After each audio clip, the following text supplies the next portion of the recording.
Well, thanks for introducing us, and in the great words of Az, thanks for the opportunity. We'd like to carry this on. And look, I think as we get closer to the end of this session, I'd like to thank all of our presenters today. They were absolutely awesome, really entertained all of us. A lot of hours of blood and sweat has been put together to make these happen. And really what they've done is showcase the success and togetherness that we have built together since the beginning of the year. And I think there's one thing that we've realized along the way is that all these successes could not have been possible without the efforts that everyone has put in together. And I literally mean everyone on this call. And what many don't even realize is the amount of work and effort that happens in the background to ensure that we build this culture of collaboration and the culture of togetherness, where we are all teams that stay connected and feel the part of this family, no matter how distant we are from each other. So today we'd like to highlight some of these key moments and key things that have happened over the years, over this year, not the years, and to see where we are at today. So maybe with that in mind, we'd like to start with hot potato, and I'll let Jasnit take that over. I see. Hello, everyone.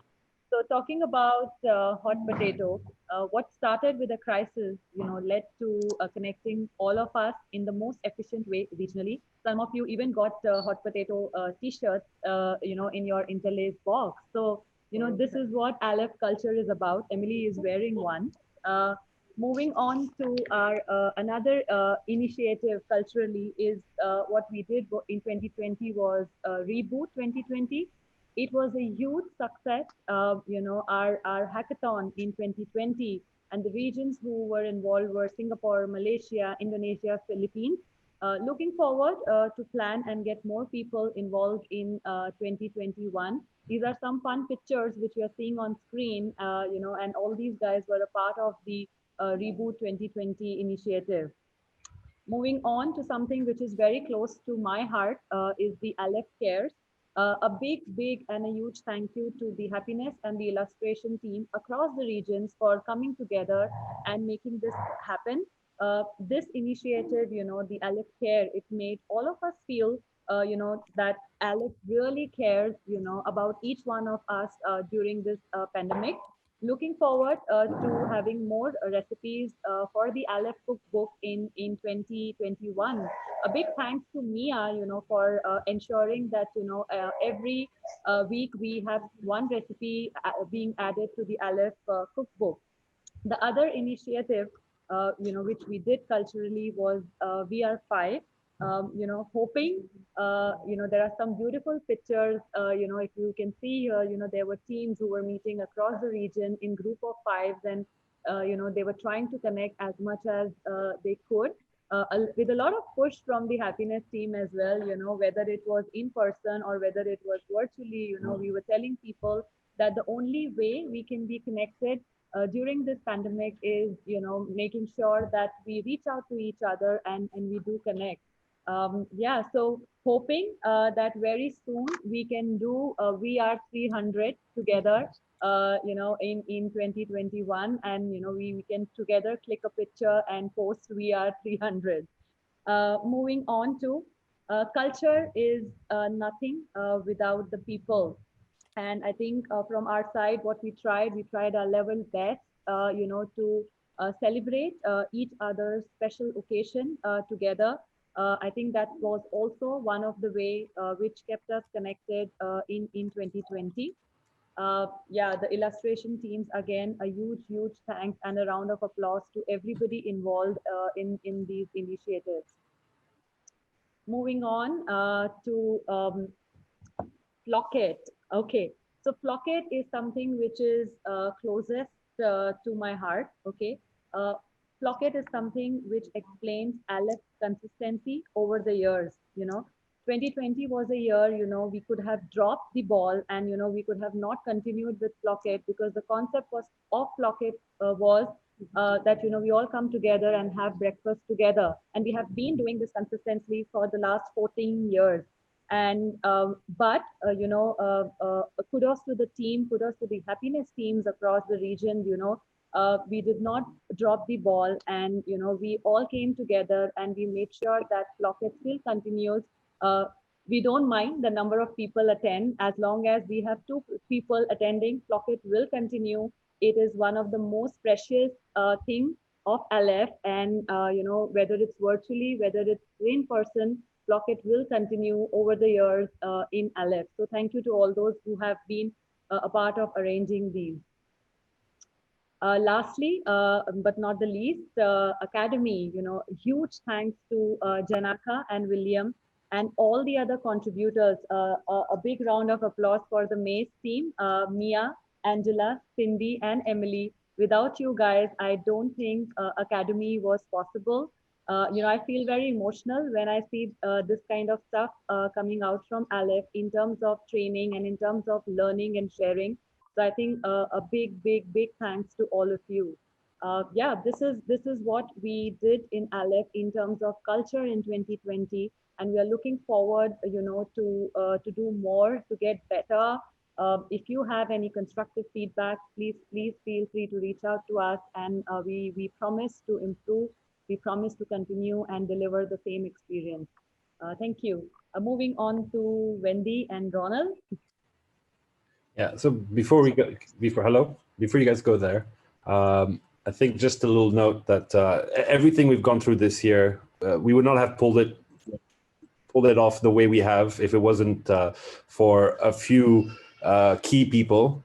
So I think we all owe a debt of gratitude to the happiness team across the region. That's everyone who's involved. So thank you so much.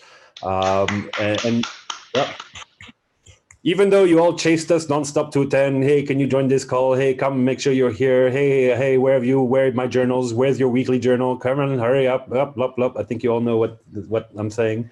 Yeah, thank you so much. But as we move forward in 2021, I'm sure we will continue building on all of these awesome activities and awesome things that we're doing. But at the core of it all, I think we must not forget that it's the people and the teams that make that happen. There's a quote I'd like to share, which from someone called Joe Miller, a thought leadership person, who said, "To build a culture of gratitude, it's the most underrated way to build a strong team." And I think that's really what it's all about. So on that note, I will then pass it on to Wendy. Thank you, Gail, and thank you there's to a all the slide. happiness team. The slide is there, finally. So, not really sure why we are called the friendly and smiley team. And I don't know how to entertain, to be honest. So I'll try my best. But first, probably I would like to tell my story throughout this COVID. So the first thing that I feel the first 3 days, I feel with lots of joy because like I have an additional like 3 to 5 hours a day. No commuting. I don't have to wake up early. I'm not really good waking up early, not sleeping 6 hours a day. And I actually enjoy that. But then comes the next 3 weeks. This is probably something that I would love to share my personal experience with you all. Actually, throughout all these years, I forgot that I also have another full-time job aside of managing most of the Indonesian team. But I also have my family, which I have 2 boys.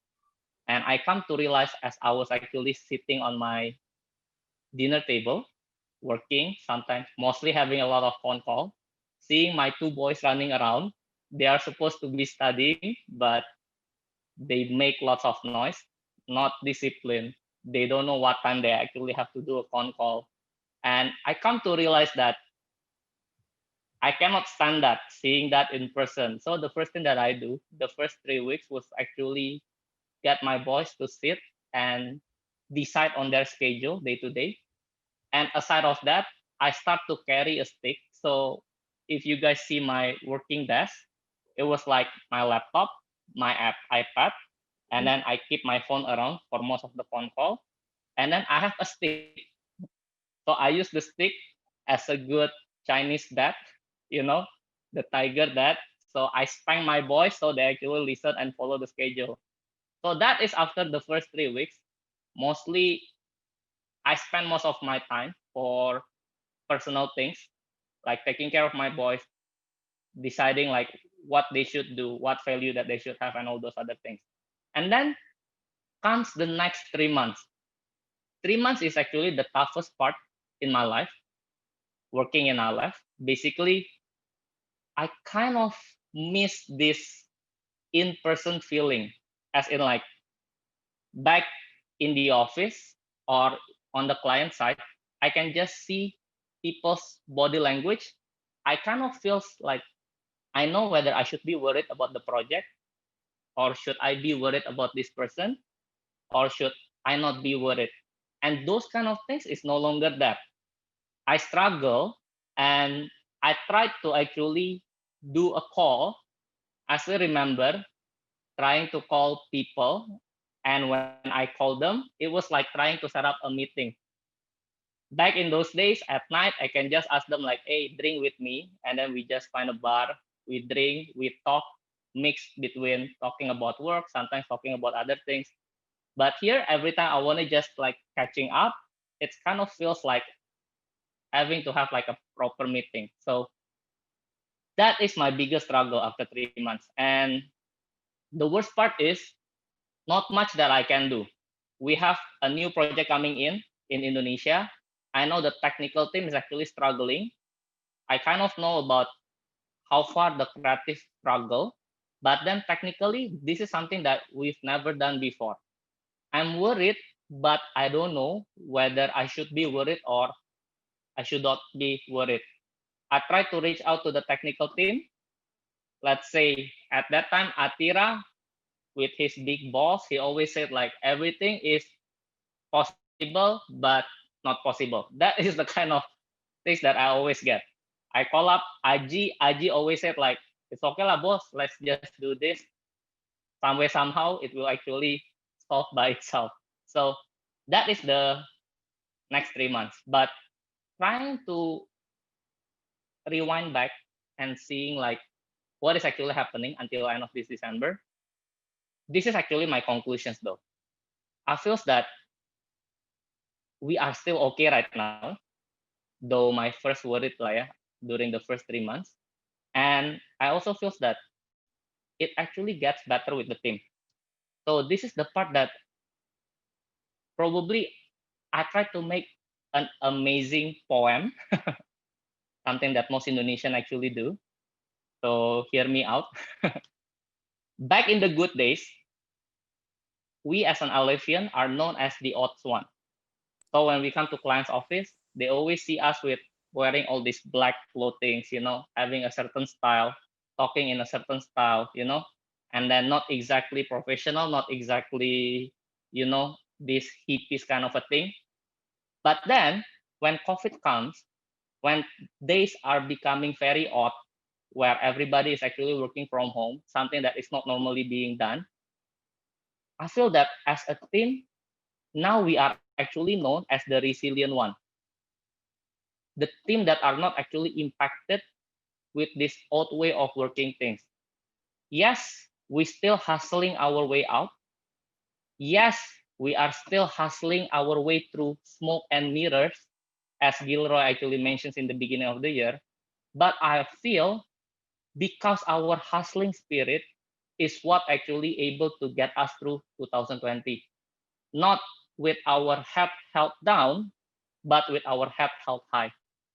And the biggest gratitude, as what Gail actually mentions, I feel that we should be very thankful with all the people around us that are very independent, but yet also very dependable, deciding to actually stick together throughout this 2020 and sailing through all this adversity together. And I couldn't be grateful enough to most of the key leaders. I know mostly I interact with the Indonesian leaders, but I believe throughout the entire regions, we can be what we are right now because each of you decided to actually take the accountability and rally the team together, even though we cannot meet face to face, even though we have to work within this new normal. And it's been quite a fun and joyous moment also for me, where I can actually have more time for my other full-time job, which is as a dad as well as a husband. But I'm very grateful that 2020 is another great year for Aleph. So thank you all. Thank you for all the leadership team. And the most important thing of all, thank you for all the hustlers that are actually in this call. Thank you guys. Cheerio. And over to you, Alvin. Okay, so hi everyone. I hope you are having a good time during our session this afternoon. So let me get back a bit about our story for this year. Yeah. This this filter suits you very well. Sorry, Arvin. Okay. This So suits you very well. so we all know that 2020 is not easy lah ya. So this year is the story for this year for everyone will be remarkable. So, but I know that through all these ups and down situation that we had, uh, somehow we need to be able to grateful for something in our life until today, which is yeah our life, uh, our job that we still had today, and I think the most importantly is our health. So at this special moment, so we would like to express our gratitude toward us as a big family of Aleph Labs. Yeah. So maybe I'll just do a quick talk on this one. So first, we would like to say thank you to the finance team for always being under the radar. However, you guys are making sure that everyone receive their salary every month and also working hard to converting all those hard works in projects into dollars. So here, I don't know whether Paul is here or not, but thank you, Paul, for always being a good leader for finance and being very supportive toward all the process and all this until we close this year soon. Yeah. And I also like to say thank you to Avi for taking an extra mile, ensuring that this year, aside from only handling the finance, Avi also working hard to make sure that our audit this year mark green, which is a good result for us. Consider that this year is hard for everyone. Yeah. Not to forget, I also like to say thank you to Faiza, Mia, and then Farah, Nu, and Lak for all the hard work as well. Thank you very much, girls. So second, I would like to say thank you for all the fighters that holding our line during this tough year. Yeah. The engineering team, creative researchers, our PMO. Thank you very much. Thank you for ensuring that during this pandemic, we still managed to give our best and deliver our epic result. A big humble gratitude to you guys. Next, our business team. Thank you for uh, those consistent pipeline calls and also that never get tired fulfilling our pipeline. Yeah. Thank you so much, guys. And last but not least is our happiness team. Thank you for all those initiatives that help us keep our sanity during this tough year. I think that's from us, and we would also like to uh, hope everyone have a good time, enjoy the holiday and Christmas, and thank you guys.